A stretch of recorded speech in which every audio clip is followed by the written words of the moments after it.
તો સુરતના સીમાડા વિસ્તારની અનેક સોસાયટીઓમાં પાણી જ પાણી જોવા મળી રહ્યા છે। વરસાદ બંધ થયા બાદ પણ વિસ્તારમાં ઘૂંટણસમા પાણી ભરાઈ ગયા છે। સ્વામિનારાયણ નગર સોસાયટીમાં અનેક ઘરોમાં પાણી ઘૂસ્યા છે। લોકોની ઘર વખરી સહિત ઇલેક્ટ્રિક સામાનને પણ ભારે નુકસાન થયું છે। તંત્ર દ્વારા મુલાકાત ન લેવાય હોવાનો પણ રહીશો આરોપ કરી રહ્યા છે, આક્ષેપ કરી રહ્યા છે કે આટલો વરસાદ વરસ્યો, આટલા પાણી ભરાયા છે, પણ તંત્ર દ્વારા કોઈ તકેદારી નથી રાખવામાં આવી। આવી સ્થિતિ પછી પણ તંત્રનો કોઈ અધિકારી ત્યાં ફરકતો નથી તેવા આક્ષેપો પણ થઈ રહ્યા છે।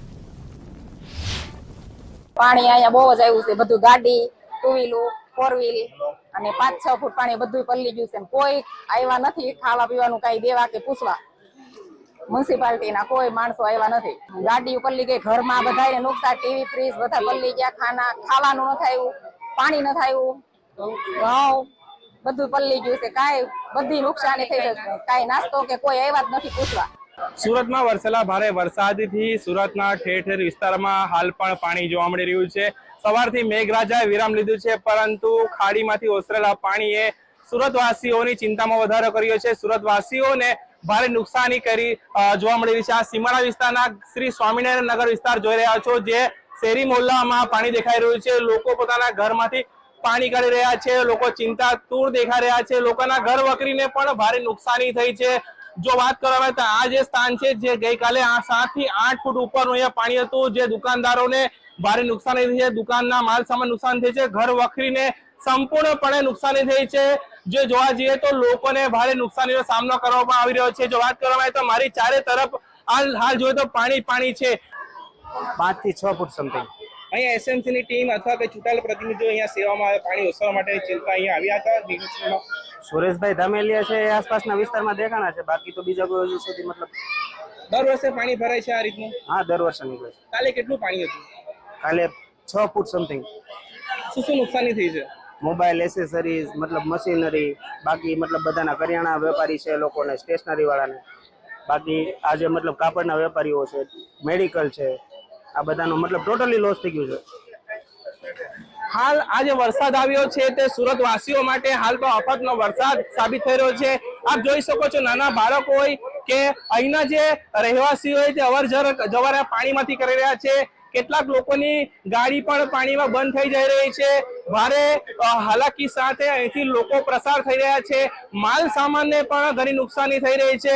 આ પાણી અહીંથી ઓસરે તેવી આ સ્થાનિક લોકો અહીં રાહ જોઈ રહ્યા છે। બધાને ગુજરાત, સુરત। સુરતના પ્રવેશ દ્વાર પર હજુ પણ પાણીનો ભરાવો છે। 24 કલાક બાદ પણ ભરત કેન્સર હોસ્પિટલ સામે પાણી જ પાણી જોવા મળી રહ્યા છે। સહારા દરવાજા, પર્વત પાટિયા, સારોલી માર્ગ પર જળબંબાકારની સ્થિતિ છે। મુખ્ય માર્ગ પર પાણી, હજારો વાહન ચાલકો અટવાયા। વાહન ચાલકોએ લાંબો ચક્કર લગાવવાની ફરજ પડી રહી છે। કડોદરા સુરત માર્ગ પર વરસાદી પાણીનો કહેર છે। સુરતના એન્ટ્રી પોઈન્ટ પર ટ્રાફિક વ્યવસ્થા ખોરવાઈ ગઈ છે। પાણી ભરાયેલા વિસ્તારોમાં વીજ પુરવઠો ખોરવાઈ ગયો છે। મુખ્ય માર્ગ બંધ થઈ જતા હાલાકી વેઠવાનો વારો આવ્યો છે। વાહન ચાલકો આ મુશ્કેલી વેઠી રહ્યા છે અત્યારે સુરતમાં છેલ્લા 24 કલાકથી પડેલા ભારે વરસાદના કારણે સુરતમાં ભારે તારાજીના દ્રશ્યો સામે આવી રહ્યા છે। જો વાત કરવામાં આવે તો બારડોલી કડોદરાથી સુરતનો જે પ્રવેશ દ્વાર માનવામાં આવે છે તે સારોલી વિસ્તારમાં આ દ્રશ્યો છે। આ દ્રશ્યો જે મુખ્ય માર્ગ છે સુરતને જોડતો, જ્યાં અહીં રોજના હજારોની સંખ્યામાં વાહનોની અવરજવર થાય છે, પરંતુ તમામ વાહનોના ટાયરો થંભી ગયા છે। દ્રશ્યમાં જોઈ રહ્યા છે તે ભરત કેન્સર હોસ્પિટલના સામેનો માર્ગ છે, જે સુરતનો પ્રવેશ દ્વાર ગણવામાં આવે છે।